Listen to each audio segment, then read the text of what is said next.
I'm Chris Hartwell, and welcome to The Heartbeat, the place where I talk about just a few of the things that make this little guy tick. Today, I'm going to be talking about DreamWorks' Kung Fu Panda 3. Join me, won't you?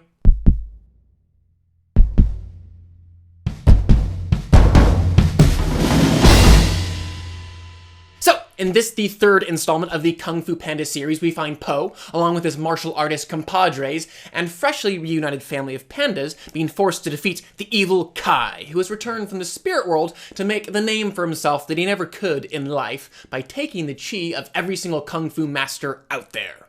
Now, I've got to say, prior to about a week ago, I was still rather nervous about this film, because even though the ending of Kung Fu Panda 2 really did promise a third installment, it's been 5 years since that film came out, which certainly could have been an indication that the filmmakers really didn't know where to go with the story next. But more disconcerting still was the fact that it was coming out in January, because after all, the first part was released in May and made around $165 million, and part 2 was released in June and made $215 million.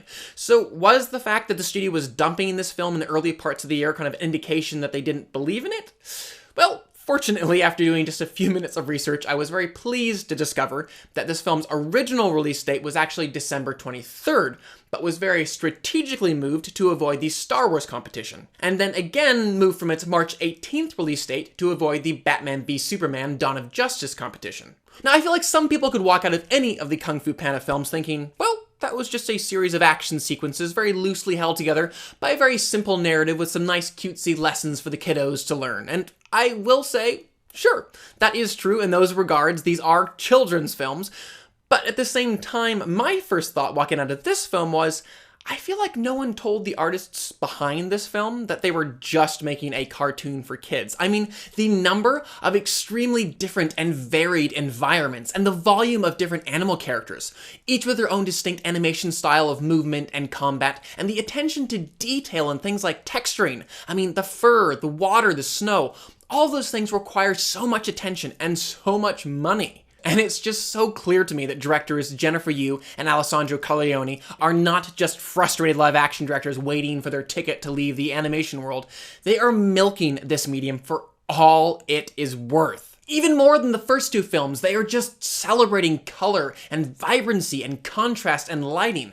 I mean, seriously, they are giving Pixar a run for their money. And another thing that this film does really well, and is really cool to see, is how they actually do these crazy mashups where they put their 3D characters into these 2D environments, and is made all the cooler when you actually watch it in 3D. And actually, this is coming from a guy who usually hates putting those glasses on. And something else that we just need to stop and camp on for a second now are the fight scenes. I mean, just the choreography alone of the characters and the camera is astounding. These are not just a series of inserts and close-ups of flailing fists and kicking legs, but no, these are dances that just have these beautiful rises and falls and pauses and crescendos. And something else that's really impressive about this film, which I will compare to last year's Mad Max Fury Road, is just its ability to consistently engage me, which can be made really difficult when it's almost completely wall-to-wall action. It was also just really great to feel those 5 years of thought and development in the screenplay. I mean, this is an extremely tight, fast-paced story that knows when it can stop and take a couple deep breaths. And it also really works as a great sequel, which is extremely difficult to do because so often the first film in a franchise isn't intended to create a franchise, and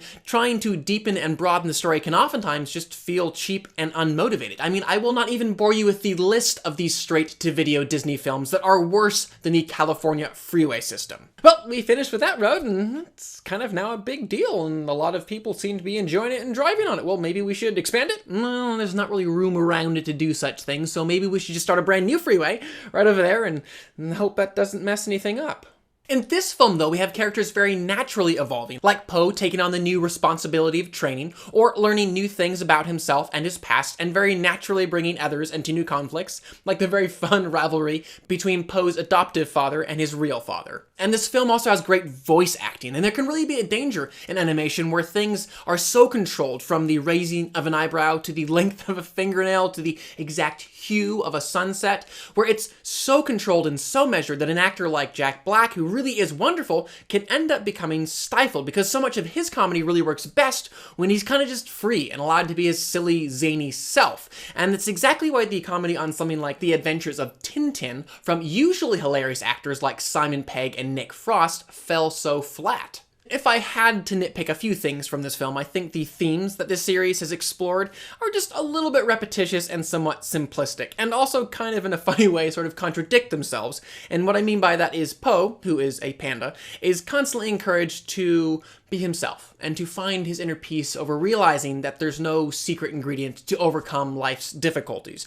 And yet, in each film, to overcome the baddie, he's also encouraged to become this agile, strong kung fu master, which is extremely un-panda-like, and is granted those abilities, always at the 11th hour, which this film kind of in a fun way does poke fun of. And finally, as has been the case through the entire series, none of the other kung fu masters, even as they're voiced by actors like Angelina Jolie, Lucy Liu, David Cross, Seth Rogen, and Jackie Chan, have ever really been allowed to become interesting, distinct characters themselves. But again, I'm just nitpicking. I really did enjoy this film for what it was, and I will give Kung Fu Panda 3 a 4 out of 5. I would still love to know what you guys thought, though, so please comment below. Did you love the film? Did you hate it? What did you like about it? Where does it kind of fall in your rankings of the other Kung Fu Panda films? I think this one maybe I liked a little bit more than the second one even. Definitely comment below, though, and let me know what you guys thought. Also, please do subscribe. I'm going to continue to review films and television on this channel, and I would love for you all to stay up to date on all of those things. But for now, I'm Chris Hartwell. This is The Heartbeat. Thank you for joining me.